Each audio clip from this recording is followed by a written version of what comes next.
Welcome. Thank you for lending an ear to the Voice of the Times for Friday, March 25, 2022. For today's editorial, Putin playing the nuclear card. During an interview with CNN earlier this week, Dmitry Peskov, the spokesman for Russian President Vladimir Putin, gave broad hints that Russia will not hesitate to use nuclear weapons in achieving its military goals in Ukraine. Peskov said Putin would consider a nuclear response if Russia is confronted with an existential threat. The spokesman never fully explained what constitutes an existential threat, but the message was chilling enough to elicit international concern, particularly from the Pentagon, which described it as dangerous. It's not the way a responsible nuclear power should act, the Pentagon spokesman added. Some observers speculate that Putin is playing the nuclear card because the Russian invasion of Ukraine has not been the juggernaut it was perceived to be. 4 weeks into the war, the Russian offensive appears to have been stalled by fierce Ukrainian resistance. The invaders have shifted tactics by keeping key cities under constant bombardment, not wanting to suffer heavy casualties during a direct assault. The wanton artillery and missile barrage has killed or wounded hundreds of civilians and triggered a humanitarian tragedy. What exactly are Putin's objectives in attacking Ukraine? The Russian leader had initially told the Russian people he wanted to demilitarize and denazify Ukraine, assertions that have questionable credibility. Peskov provides a clear picture, saying that aside from military castrating Ukraine, Putin wants to convert it into a neutral country and for Kiev to accept the independence of 2 Russian-leaning regions. In pursuit of these goals, Putin is ready to dust off Russia's nuclear arsenal and prep it for action. That is what his spokesman wishes to convey. And that decision could push the world to the brink of a nuclear war.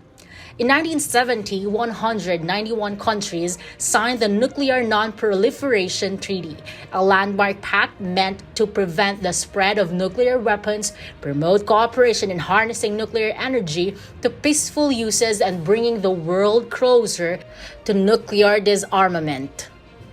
The treaty was hailed as an effective deterrent to mutual assured destruction, or MAD.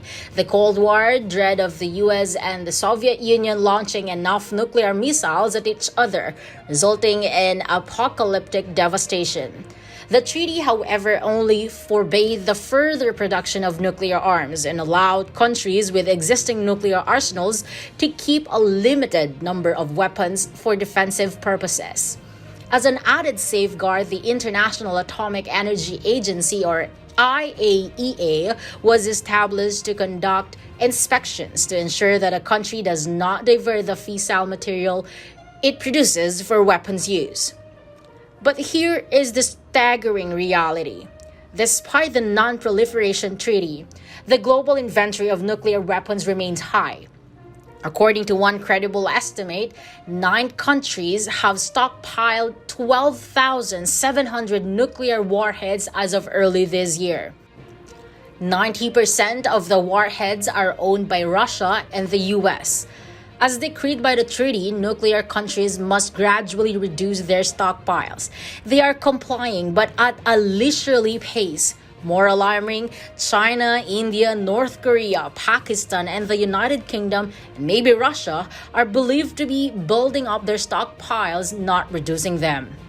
More than 9,400 warheads are ready to be fired by missiles, aircraft, ships, and submarines. Many of those nukes may not be powerful enough to ensure MAD, but they can be deployed in smaller war zones, which make them perfect for the Ukraine battleground. Putin is aware of this, and with the Russian push in Ukraine stalled, it is a tempting option. The chances are low but rising, notes a nuclear expert. The war is not going well for the Russians, and the pressure from the West is increasing. The same expert sees Putin probing the waters by first firing a nuclear missile at an uninhabited area to find out how everyone will react. That is a frightening scenario that can only be headed off by a more aggressive diplomatic effort to end the war in Ukraine.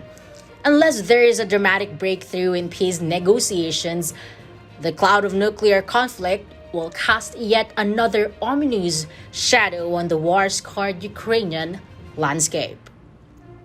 And that's the editorial for Friday, March 25, 2022. For more news and information, get a copy of the Manila Times on print. Subscribe to its digital edition or log on to www.manilatimes.net. Follow us on Twitter, Facebook, or Instagram. And listen to the Voice of the Times.